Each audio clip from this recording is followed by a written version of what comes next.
Hello everyone and welcome back to the channel. I'm so happy to be back. So it's December, it's the Hello guys, Real Life Ale here. You probably wonder why this video took so long to get to you guys. Reasons why: college just started, and B, I tried editing this and it was like the full animation, kind of like the aleisaqui video. Yeah, I know, really cute. It kind of got messed up, but when I was looking through the timeline for it, some of the music and the audio just kind of got like wishy-washy, and video would get like clipped out. Like, I don't know, there was something weird was going on, and I just decided I just decided like I didn't want it to go to waste. So what I'm trying to do now is like kind of mix in real life me with the fake one, the little guy that I use usually for these kinds of videos. So you're gonna have a little bit of cartoon, then it's gonna be me, there's gonna be cartoon. It's gonna be a pretty fun video. I'm now not editing on my iPhone anymore. I am learning how to edit on a laptop now, so we're gonna hopefully see a boost in production. Alright, so enjoy this atrocity of a video. Thank you. By the way, I just put a curtain up because I thought, you know, it's really messy in my basement right now, and I really don't want to scar you guys for that. Also, this microphone is not connected to anything. Did you really think my budget could handle an actual microphone? Do you really think I could handle an actual microphone? It's the end of the bike season for anyone that lives in this area, and I know you know what that means. It's time to hop back on the trainer. Now, before you get back to losing to a sandbagger racing on Zwift, let's talk about my favorite type of racing, Criteriums. Everybody love the sunshine. Folks get down in the sunshine. Everybody loves the A criterium, or crit, is a bike race consisting of several laps around a closed circuit. The length of each lap or circuit ranges from around 400 meters to 10,000 meters. Race length can be determined by a number of laps or total time, in which case the number of remaining laps is calculated as the race progresses.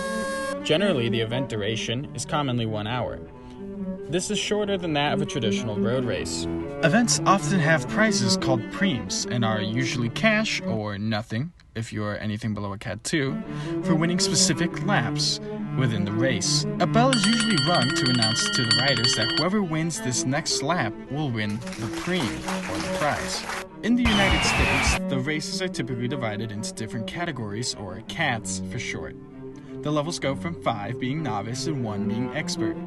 Any level beyond 1 is P or Pro. In the UK, it is very similar. Good morning, Glenn! But British, and it draws the US in soccer.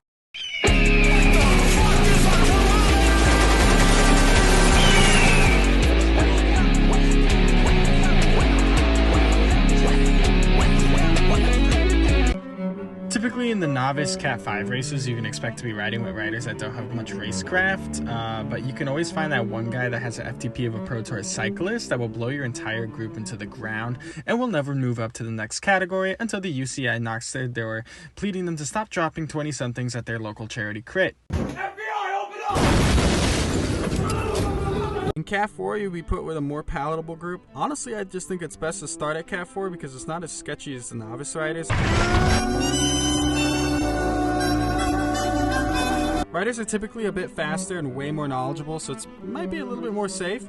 You might start to see some team strategy, but nothing like the 5D chess with time travel strategy that Cat 2 and 1 can have at times. Cat 3 is where you'll either stop riding or you will go on to ride with pro riders. It's often the hardest transition for a rider, as the speed, technique, and the strength required typically will mean a lot more dedication and training. That means most hobbyists or racing enthusiasts may not have that ton of time. Teams may have a dedicated sprinter or a train lined up for the end of the race. So what is a train? A train is usually a line of riders that have a dedicated sprinter in the back. So there's like a line of riders here. There's a dedicated sprinter. And what their job is, at the end of the race, the train will go, and as riders get tired, they will wean off closer and closer to the end of the line.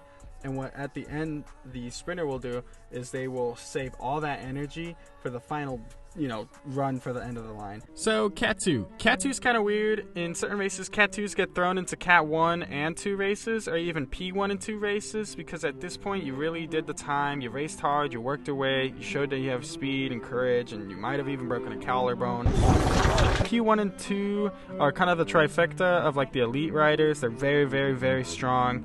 Their sprint is well over 1,000, and the preems are much better than whatever you got in your Cat 5 race. You'll have elite teams like Legion of LA, Mike Spikes, and Best Buddies, some of the more well-known teams in the USA cycling realm. But you better be on your shit, because Justin Williams will absolutely rock your shit after the race if you cut him off.